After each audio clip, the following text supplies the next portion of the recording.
CBSE 12वीं का result जारी होने के बाद अपनी गंभीर लापरवाही और बच्चों के भविष्य के साथ खिलवाड़ के लिए विवादों में घिर गई है। जहां 12वीं के एक छात्र वेदांत ने इस गलती को पकड़कर सीबीएसई की कलई खोल दी कि सीबीएसई ने उसकी कॉपी बदल दी है और सच्चाई सोशल मीडिया के माध्यम से सबके सामने रख दी कि कैसे उसके भविष्य के साथ खिलवाड़ किया गया। इसके बाद कई और बच्चों ने भी ये मुद्दे उठाए। हालांकि इस घोर लापरवाही के बाद सीबीएसई ने अपनी गलती मानकर माफी भी मांगी। इस खबर में विस्तार से हम आपको पूरा मामला बताएंगे कि आखिर ये सीबीएसई का पेपर चेंज का क्या मामला है और कैसे पूरे देश के छात्र दुखी और गुस्से में हैं।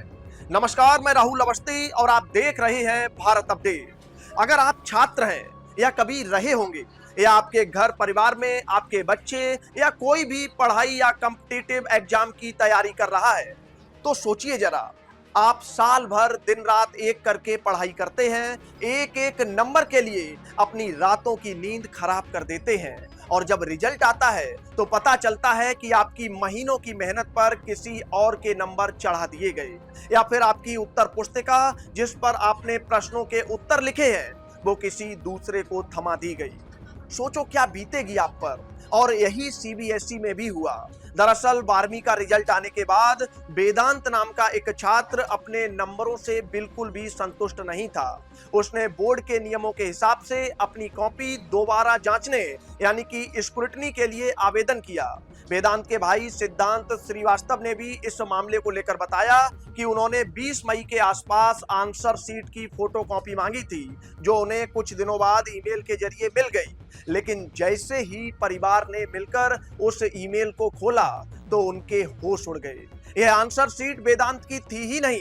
बोर्ड ने किसी दूसरे छात्र की फिजिक्स की कॉपी पर वेदांत का नाम और रोल नंबर चढ़ाकर उन्हें भेज दिया था। लेकिन जैसे ही पूरे परिवार ने मिलकर उस ईमेल को खोला तो उनके होश उड़ गए। वह आंसर शीट वेदांत की थी ही नहीं। बोर्ड ने किसी दूसरे ही छात्र की फिजिक्स की कॉपी पर वेदांत का नाम और रोल नंबर चढ़ाकर उन्हें भेज दिया था। इस भयानक लापरवाही को देखकर वेदांत ने सोशल मीडिया प्लेटफॉर्म एक्स यानी कि ट्विटर पर अपनी बात रखी, लेकिन मदद मिलने के बजाय शुरुआत में तो उसे इंटरनेट पर मौजूद जो ट्रोलर्स हैं उनकी बदतमीजी का सामना करना पड़ा, जो उसे ही गलत ठहरा रहे थे। इसके बाद वेदांत के भाई ने सोशल मीडिया पर करारा जवाब दिया और परिवार ने तुरंत सीबीएसई को ईमेल भेजकर और उनके हेल्पलाइन नंबर पर लगातार फोन करके अपनी आपत्ति दर्ज कराई। और जब सोशल मीडिया पर यह मामला पूरी तरह गर्मा गया और बोर्ड चौतरफा घिर गया तो आखिरकार सीबीएसई को अपनी इतनी बड़ी भूल स्वीकार करनी ही पड़ी। अब बोर्ड ने माना है कि 12वीं के फिजिक्स और केमिस्ट्री जैसे महत्वपूर्ण विषयों की आंसर शीट में वाकई में बहुत बड़ी गड़बड़ हुई थी। सीबीएसई ने अब पीड़ित छात्रों को ईमेल भेजकर जवाब दिया है और पुष्टि की है कि उनकी शिकायतें बिल्कुल सही थीं। बोर्ड ने वेदांत को उसकी असली और सही आंसर शीट भी भेज दी है, जिसके बाद वेदांत ने पोस्ट करके सबको धन्यवाद कहा है।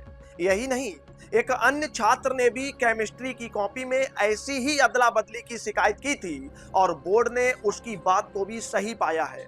अब सीबीएसई ने परेशान छात्रों को भरोसा दिया है कि नए और सही अंकों के आधार पर 12वीं के नतीजे जल्द ही सुधारे जाएंगे और वेबसाइट पर अपडेट कर दिए जाएंगे। इस पूरे मामले की गूंज अब देश के राजनीतिक गलियारों में भी सुनाई देने लगी है।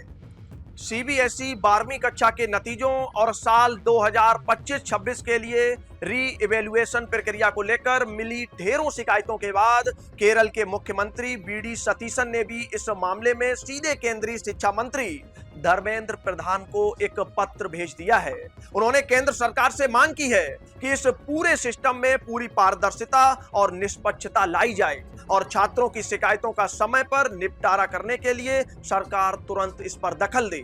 आपको बता दें कि इस साल सीबीएसई 12वीं के रिजल्ट के वेरिफिकेशन और दोबारा मूल्यांकन के लिए जो खिड़की है वह 26 मई को खुल रही है। जो भी छात्र अपने नंबरों से संतुष्ट नहीं हैं वे 29 मई 2026 तक सीबीएसई की आधिकारिक वेबसाइट पर जाकर अंकों के वेरिफिकेशन के लिए ऑनलाइन आवेदन कर सकते हैं। लेकिन सवाल फिर वही घूम फिर कर सामने आता है कि आखिर छात्र हर बार इस मानसिक प्रताड़ना से क्यों गुजरे। जब देश के सबसे प्रतिष्ठित बोर्ड का ये हाल है तो आप सोच कर देखिए बाकी जगहों पर क्या स्थिति होगी। इसीलिए अब समय आ गया है कि सरकार को पेपर लीक से लेकर कॉपियों के मूल्यांकन में होने वाली इस तरह की लापरवाही के मामलों पर बेहद सख्त कार्रवाई करनी चाहिए। एक ऐसी कार्रवाई जो पूरे देश के लिए एक बड़ी नजीर बने, ताकि शिक्षा माफिया और सिस्टम में बैठे लापरवाह अधिकारी इस प्रकार का कुकृत्य करने से पहले अपनी आने वाली 7 पीढ़ियों के बारे में सोचकर ही डर से सिहर जाएं, ताकि देश के युवाओं का भरोसा शिक्षा व्यवस्था पर बना रहे। Bureau report, Bharat update desk.